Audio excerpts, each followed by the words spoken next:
देखिए बंधु, मान्य अध्यक्ष महोदय मुनिराम जी इनके साथ गए हैं। मैं निवेदन करूंगा मुनिराम जी से पूरा जो वृत्तांत है उसको विस्तार से सदन के सामने रखें। आप इनके साथ में रहे थे, आप वक्ता हैं, पूरी जानकारी है आपको। कृपया इस सदन को पूरी घटना के बारे में बताएं। माननीय मुनिराम जी। मुनिराम जी बताओ। आदरणीय अध्यक्ष महोदय, अंत समय में मैं मेरी ईमानदारी से आपके बीच मन की बात रख रहा हूँ। यदि उसमें एक शब्द भी झूठा हो तो पूरी करीरी के जो पंच गए थे यहाँ पर महामंत्र निर्णायक कमेटी के पंच थे, मुझे टोक सकते हैं। मेरा कोई अपराध हो तो मुझे बड़ी से बड़ी सजा दे सकते हैं। आपको अधिकार बनता है इस खास के ऊपर। आदरणीय पंचों, जिस दिन ये घटना हुई थी उस दिन घना कोहरा था और मैं ठीक 4 बजे के लगभग मेरे 3 रिश्तेदारों के साथ में नगर सीकरी चले गया था। मेरी किडनी में पथरी है, मेरे रिश्तेदारों को भी पथरी है। जब मैं नगर को क्रॉस किया तो मेरे गांव के आदरणीय भाई रामावतार जी, जो पूर्व सरपंच राम प्रसाद जी के भतीजे हैं, उन्होंने मुझे फोन किया, भाई साहब आप कहाँ हो? मेरे गांव करीरी के मेरे मामा का छोड़ा रौसी में पकड़ के बैठा लिए और उनकी दाढ़ी मूछ काट दिया। आप तुरंत तैयार होकर के आई, हम वहां चलेंगे। मैंने कहा भाई रामावतार जी, मैं आपसे 106 किलोमीटर दूर हूँ, नगर सीकरी हूँ, मुझे पहुंचते पहुंचते 1-2 बज जाएंगे। हमारे सरपंच साहब आ गए राम प्रसाद जी, हमारे कुछ पटेलों को लेकर के, गांव के लोगों को लेकर के करीरी में आए, क्योंकि इनको रात को ही मैसेज हो गया था। करीरी के सरपंच आदरणीय पूरन जी को मैसेज हो गया था, करीरी के रमेश जी को मैसेज हो गया था कि ऐसी वहां पर हो रही है, लेकिन जब तक कोई मुंडन कार्यक्रम नहीं हुआ था। मैं आपसे निवेदन करना चाहूंगा, जैसे ही मेरा फोन कटा, करीरी के पटेलों का मेरे पास फोन जाना शुरू हो गया। मैंने कह दिया पंचों में वहां पर हूँ, आप पुलिस भेज दीजिए, पुलिस से पीड़ित पक्ष को छुड़ाइए। लेकिन जैसे जैसे करीरी में मन हो रहा था उस समय एक दूसरे से गाल में गिरने से डर रहे थे। हम जब 1:30 बजे आए, सैकड़ों आदमियों के साथ में हम यहाँ से रवाना हो गए। रवाना होने से पहले मैंने बच्ची के दादाजी जो हरिराम पटेल जी रौसी, जो भाई रामदेव जी गोपालपुरा, इनने मेरे को नंबर दिया। मैंने उनसे कहा मैं कि भाई क्या मैं कहा, रोने लगे। बोले भाई आप आइए जल्दी। 5-7 बार उन्होंने मुझे कॉल किया। इसके बाद में भाई प्रेमराज जी जिला परिषद में उपजिला प्रमुख है, उनसे मेरी दूरभाष पर बात हुई। उन्होंने कहा आप आइए।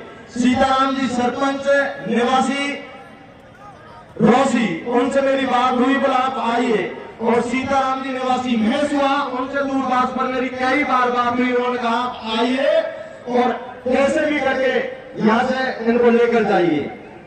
पंचों, हम जब पहुंचे तो नागर हम जैसे ही निकले, मैंने करीरी के लोगों को रोका और उनसे पूछा आप हमको लेके तो जा रहे हैं, लेकिन आप चाहते क्या हैं? उन्होंने कहा एन प्रकरण हमारी गांव की इज्जत वहां पर रखी हुई है, उनको छुड़ा करके पीड़ित पक्ष को लाना है। मैंने उनसे कहा पंचों, पंच बहुत सारे इकट्ठे हो गए, बताएं आप कह रहे हो आसपास के गांव एकत्रित हो गए, वहां कोई भी निर्णय हो सकता है, ये रिश्ता आपको रखना पड़ सकता है।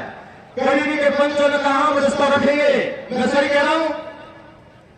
रिश्ता रखेंगे कही थी आपने? फिर मैंने कहा हो सकता है 1 रुपया में रिश्ता रखें। बोले 1 रुपया में रिश्ता रखेंगे। हमने उनसे कहा कि आप चलिए, क्योंकि हरिराम जी ने मेरे से ये कहा था मेरे 60-65 हजार के कपड़े खर्च हो गए, मैं कपड़ों को नहीं रखूंगा।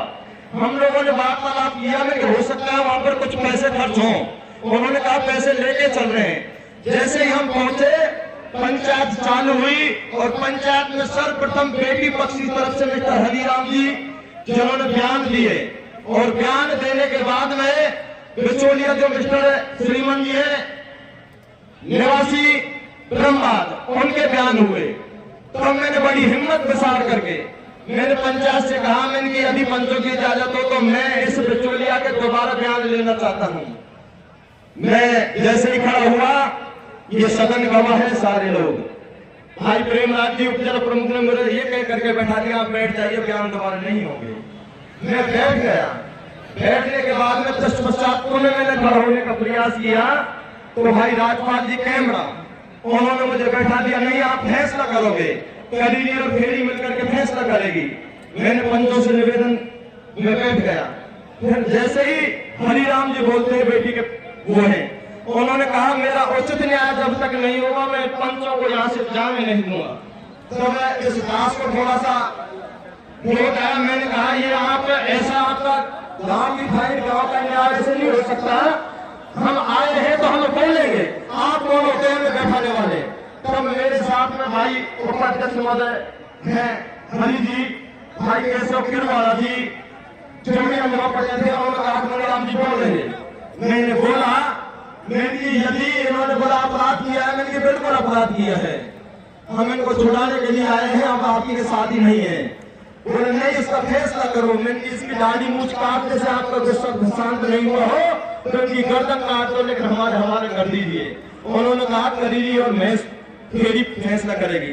तब आदरणीय अमर सिंह सरपंच निवासी करीरी वो जैसे ही खड़े हुए उन्होंने हाथ जोड़ के कहा समस्त गलती हमारी है, जोड़ी बना करके माफी चाहते हैं, तो उनको भी बैठा दिया। फिर आदरणीय बाबूलाल जी सरपंच पूर्व करीरी वो भी खड़े हुए कि हमारी गलती है, पंचों हमें माफ करें, उनको भी बैठा दिया। फिर आदरणीय महेश जी पटेल उन्होंने खड़े होकर के ये कहा कि साहब हम रिश्ता रखेंगे, तो तुरंत सैकड़ों लोगों ने मना कर दिया, रिश्ते रखने की कोई बात ही नहीं करोगे, हम बैठा दिया। फिर आंगन फानन में कमेटी तैयार हुई, कमेटी में अनेक लोगों का नाम था, आपके इस दास का भी उसमें नाम था। मैंने स्पष्ट मना कर दिया, मैं कमेटी में कहीं गया नहीं और जाऊंगा भी नहीं, ये साक्षी है सारे के सारे प्रबुद्धजन बैठे हुए हैं। जो मैंने बार बार कह दिया, मेरे को 10 बार बुलाने आए, मैं नहीं गया। कमेटी के जब मैं करीरी के पटेल गए हैं, आसपास के भी वहां पर पटेल हैं, वहां पर जो भी फैसला हुआ वो आप ध्यान से सुने, आप सबने सोशल मीडिया के माध्यम से सुन लिया। मुझे पुणे सीताराम सरपंच बुलाने के लिए आया और उन्होंने कहा कि आप चलिए, मेरे से कहा कि आप यहाँ बैठ जाओ, मैं नहीं बैठ सकता, मैं कमेटी में गया नहीं। तो उन्होंने कहा आप दस्तखत कर दीजिए, मैंने दस्तखत भी नहीं करूंगा, आज तक मैंने किया नहीं, मैं वहां से आ जाता हूँ और फैसला वहां पर होता है कि इसके अपराध की 11 लाख रुपए की सजा है, और यदि इसका कोई बेटी गुहार करेगा वो 21 लाख रुपए करेगा। पंच वहां इनकी जान बचाने के लिए, इनको छुड़ाने के लिए, चाहे दबाव में मान लो, चाहे हमारी मजबूरी मान लो, चाहे समाज की कैसे भी मान लो, इस चीज के लिए हमसे कोई गलती हुई हो, इस दास को माफ करे।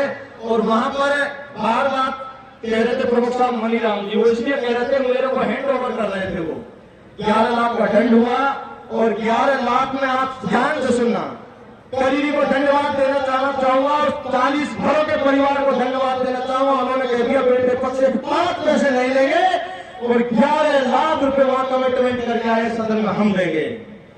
हमने उस दिन उसको फ्री कर दिया, ये पूरा परिवार आत्महत्या के लिए मजबूर होने लगा, हमें पता नहीं था,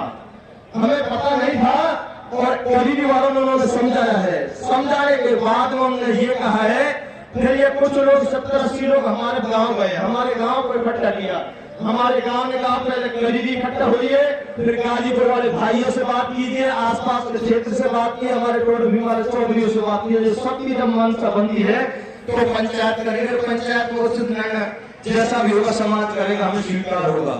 ये यहाँ का वृत्तांत है। यदि कुछ गलती हो गई हो, मैं आपसे हाथ जोड़ करके झोली बना करके समाज की भीख चाहता हूँ, जैसा भी लगे समाज को न्याय दें। धन्यवाद।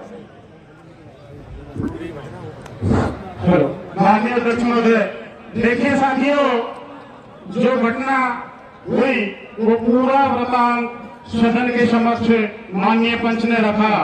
अब मैं सदन के माध्यम से ये निवेदन करना चाहूंगा, उस पंचायत में जो पंच विद्यमान थे, जो पंच उपस्थित थे उस निर्णय को करने के लिए, यदि उनमें से पंच यहाँ विद्यमान हैं तो हम उनसे सदन के माध्यम से कुछ सवाल जवाब करना चाहेंगे। उससे पूर्व जैसा कि सभी वक्ताओं ने निवेदन किया, बच्चा पक्ष का बयान हुआ, यदि बिचौलिया यहाँ पर विद्यमान है, बिचौलिया का जिक्र बार बार हर वक्ता कर रहा है, यदि बिचौलिया यहाँ पर है तो उसको बुलाया जाए, और यदि नहीं है तो उसको सूचित किया जाए। इस समाज से बड़ा बिचौलिया नहीं है, उसको आकर और अपनी पूरी बात यहाँ रखनी होगी, अपने पूरे बयान यहाँ रखने होंगे।